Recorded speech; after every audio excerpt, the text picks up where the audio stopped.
অতিথি মহোদয়দেরকে বলছিল মতন আজকে আমাদের একেবারে ক্যামেরায় বন্দী হয়ে থাকলো। নেক্সট টাইম গুলো বলতে না বলতে ট্রাই বেকার কিন্তু শুরু হয়ে গেল।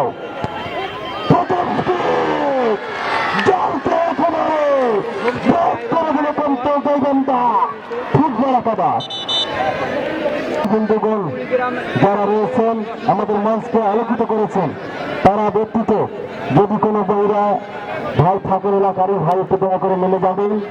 কিছুক্ষণের মধ্যে আমাদের ট্রাইবেকার শেষ হবে মঞ্চের সামনে।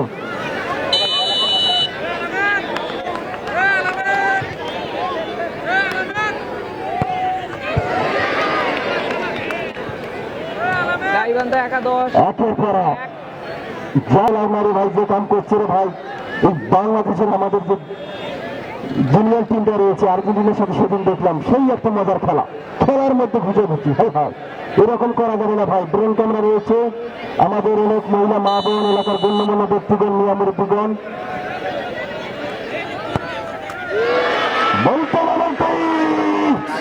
অসাধারণ গোল করে দেখালো কিন্তু অসাধারণ শট গোলবারের জাল পর্যন্ত একেবারে এই গাইবান্ধা ফুটবল একাদশ গাইবান্ধার জালকে ছিঁড়ে ফেললো। গাইবান্ধা একাদশের খেলোয়াড় কিন্তু একেবারে জালকে ছিঁড়ে কিন্তু বল চলে গেল সরাসরি। একটা ভিডিও নাও, শর্ট ভিডিও একের পর এক এডের লাইভ ভাই সমতাও কিন্তু একসাথে ফুটবল প্রাইভেটার উপভোগ করছেন। সুপ্রিয় দর্শক, আয়োজনে কিন্তু শ্যামল ছায়া যুব সংঘ করতে 25-26 এটা কিন্তু আপনারা উপভোগ করছেন দ্বিতীয় আসর। আবার রেফারি বাসী প্রস্তুত গোলরক্ষক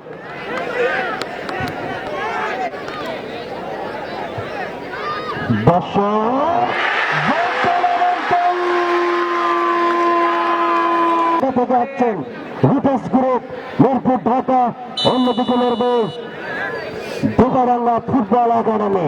বলতে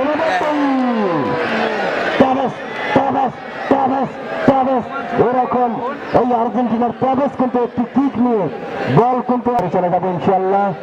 মাঠ থাকবে পরে আমরা থাকবো বাসায়, কিন্তু মনে পড়বে এই খেলার কথা। উদ্বোধনী ম্যাচে কিন্তু দারুণ একটা আয়োজন করেছে, আবারও একেবারে জালকে ভেদ করে কিন্তু মঞ্চকে আলোকিত করেছিলেন জননেতা অধ্যাপক মাজিদুর রহমান মাজেদ, সাবেক উপজেলা চেয়ারম্যান সুন্দরগঞ্জ। এছাড়া উদ্বোধক জননেতা মোহাম্মদ বাবুল আহমেদ, আহ্বায়ক সুন্দরগঞ্জ উপজেলা বিএনপি।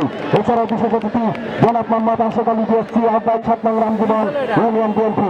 আরো বিশেষ অতিথি যুগ্ম আহ্বায়ক 7 নং রামজীবন ইউনিয়ন বিএনপি। শুভেচ্ছান্তে রয়েছেন মোহাম্মদ সাজ্জাদ চৌধুরী সানি, সিনিয়র সভাপতি কলেজ ছাত্রদল।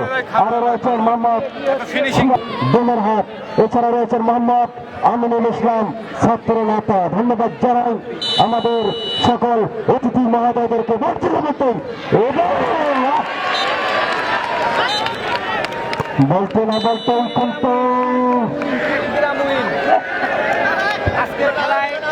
দর্শক আগামীকাল কি মাঠে চলে আসবেন 10টা 2:30